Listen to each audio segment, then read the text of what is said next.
सम्माननीय बंधुओं और सम्माननीय मातृशक्ति, आभार व्यक्त करते समय भगवान आदि शंकराचार्य की वंदना श्री बिन्नानी जी ने की, अच्छी लगी, लेकिन बहुत सारी बातें उन्होंने कही मेरे लिए। तो ये स्वाभाविक बात है कि जब किसी को आप बुलाते हैं और फिर से दोबारा बुलाने की इच्छा रहती है तो उसको प्रशंसा की चाशनी में आप बांधने की चेष्टा करते हैं। और ये हमारे देश की परंपरा भी है, शिष्टाचार भी है, लेकिन मैं अच्छी तरह से जानता हूं कि मैं किस भूमि पर खड़ा हूं और मेरी कितनी योग्यता है और मेरा कितना अधिकार है। भगवान आदि शंकराचार्य के चरण चिन्हों पर चलकर अपने जीवन को धन्य बनाने की मैं चेष्टा कर सकूं। जिस पथ को मैंने अपनाया है प्रामाणिकता से, मैं उस पथ का सदा पथित रहते हुए स्वाध्याय, प्रवचन, साधना और जीवन में जगत में रहते हुए जगत के मिथ्यात्व का बोध मेरे मस्तिष्क में रहे और ब्रह्म की सत्यता का मैं विचार कर सकूं, इसीलिए मेरे सारे कार्यक्रम होते हैं। उसमें भगवान शंकराचार्य मेरे पार्श्व में विराजमान हैं, वो मुझे आशीष देते हैं। मैं उनकी किसी भी क्षेत्र में कहीं भी बराबरी कर सकूं ऐसा तो हो ही नहीं सकता। उनकी चरण रज मुझे मिलती रहे, जो सारे संसार में अव्यक्त रूप से व्याप्त है, इतना ही मेरा अधिकार और इतने से ही मेरा कार्य भी चल सकता है। आइए अपने मन की वृत्तियों को एकाग्र करने के लिए पहले भगवान का पवित्र नाम ले लें और फिर आपसे जिस प्रसंग पर चर्चा कर रहे हैं वो चर्चा करेंगे। ये बड़ा अच्छा हुआ कि मणिरत्नमाला इस वर्ष पूर्ण नहीं हुई, क्योंकि यदि पूर्ण हो जाती तो विचार होता कि अगले वर्ष आया जाए, कब आया जाए, कैसे आया जाए। पर अपना ही ग्रंथ जिस पर चर्चा कर रहे थे, छोटा सा ग्रंथ है पर वो अपूर्ण रहा, उसको पूर्ण करने का दायित्व वक्ता का होता है। इसलिए अग्रिम वर्ष भी मैं इन्हीं दिनों में फिर से आऊंगा और आपको 10 प्रवचन, इस बार मैं 4 दिन के लिए आ सका हूं, भगवान कृपा करें, स्वास्थ्य ठीक रहे। अग्रिम वर्ष में 5 दिन आकर और 10 प्रवचन इसी मणिरत्नमाला के ऊपर देने का प्रयत्न करूंगा। श्री राम जय राम, जय जय राम। श्री राम जय राम, जय जय राम। श्री राम जय राम, जय जय राम।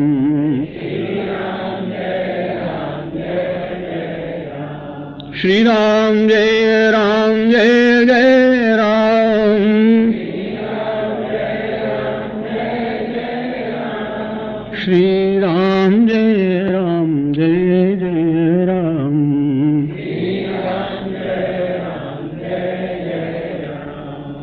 बहुत ही अच्छा है कि हम सब लोग इन कार्यक्रमों में अपने समय का विनियोग करते हैं। संसार के आकर्षण चारों ओर से मानव को अपनी ओर खींच रहे हैं, प्रलोभन के पास इतने बढ़ते जा रहे हैं कि उनमें बंध जाना मानव के लिए आज बहुत सरल सा दिखता है। इसलिए नीतिकारों ने जो मानव जीवन को, सामान्य जीवन को श्रेष्ठ बनाने के कुछ मार्ग बताए, काव्य शास्त्र विनोदेन कालो गच्छति धीमताम, जो बुद्धिमान लोग हैं उनका समय कैसे पूर्ण किया जाता है, ये संदेश बहुत पहले से इस देश में महापुरुषों ने मुझे और आपको दिया है। व्यसनेन च मूर्खाणाम निद्रया कलहेन वा, सामान्य लोग निद्रा में, कलह में, अपने समय का व्यसनों में उपयोग करते हैं और जीवन जो परमात्मा का प्रसाद है वो अपने आप लांछित हो जाता है। बहुत बार आपने देखा है और मैंने आपको निवेदन भी संभवतः कभी किया होगा, कई वर्षों से भिन्न भिन्न स्थानों पर कलकत्ता में आपको संबोधित करने का अवसर मिलता रहता है और प्रवचन को साधना मानकर आप सब नारायण के ऊपर अपने शब्द प्रसून को समर्पित करने का अवसर भगवान देते रहते हैं। तो हमने एक बार आपको कभी कहा होगा और आपने भी कभी सोचा भी होगा कि हम सब लोग जब देवालय में जाते हैं तो हम बड़ी श्रद्धा से, और जब कभी कोई पुजारी प्रसन्न होकर या अपनी परंपरा के अनुसार अपने दायित्व का निर्वाह करते हुए हमें और आपको प्रसाद देता है तो हम बड़े प्रसन्न होते हैं। और वो प्रसाद में कभी तुलसी पत्र देता है, कभी वो चरणामृत देता है, कभी कोई विशिष्ट पर्व हो तो मिष्ठान्न देता है, और कभी 56 भोग लगाए गए हों तो उसमें से अधिकांश कई मिष्ठान्नों को एक साथ एकत्र करके और दोने में रख कर देता है। जब हमको मिलता है तो उस समय हमारी बुद्धि ये नहीं होती है कि हमको कोई मिठाई दे रहा है, हम तुरंत ये सोचते हैं कि हमको ये प्रसाद मिला है और बड़े सम्मान पूर्वक उन छोटे छोटे मिष्ठान्न के खंडों को अपने मस्तक में स्पर्श कराकर उसे ग्रहण करते हैं और बड़ा अच्छा लगता है कि अर्चक ने भगवान का ये प्रसाद मुझे दिया। मैं उसे बड़ी श्रद्धा से स्वीकार करता हूं, आप उसे बड़ी श्रद्धा से ग्रहण करते हैं।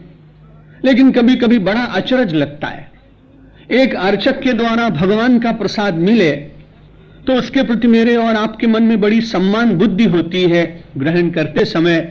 लेकिन अचरज तब होता है जब परमात्मा ने स्वयं अपने आप ही कबहुक करि करुणा नर देहि देत ईश बिनु हेतु स्नेही, बिना हेतु स्नेह करने वाले परमात्मा ने मुझे और आपको मानव का तन दिया। हम इस मानव के तन को प्रसाद नहीं मान पाते और इसे व्यसनों में झोंक देते हैं, डाल देते हैं। तब कितना बड़ा अपमान हम भगवान का करते। अर्चक के द्वारा प्राप्त मिष्ठान्न का खंड अत्यंत पूजनीय हो जाता है और परमात्मा के द्वारा प्रदत्त जो प्रत्यक्ष परमेश्वर ने दिया है वो मानव तन हम सब लोगों के लिए उतना मूल्यवान नहीं रह पाता। इसमें हमारा निर्माता अप्रसन्न नहीं होता एक अलग बात है, लेकिन हम अप्रसन्नता के कोई भी कारण शेष तो छोड़ते नहीं। इसलिए विचार ये करना चाहिए कि यदि हम प्रसाद का सम्मान करते हैं तो हमें मानव जीवन का भी सम्मान करना चाहिए। यदि व्यक्ति अपने आप ही अपनी महत्ता को नहीं जाने तो केवल शास्त्र उसको कितना भी स्मरण कराएं वो बार बार विस्मृति के गर्त में चला जाएगा। शास्त्र तो मुझे और आपको सावधान करते हैं, संत अपनी वाणी के द्वारा मुझे और आपको जागृत करते हैं, लेकिन व्यक्ति तो अपने आप ही जगेगा तभी कुछ कार्य हो सकता है।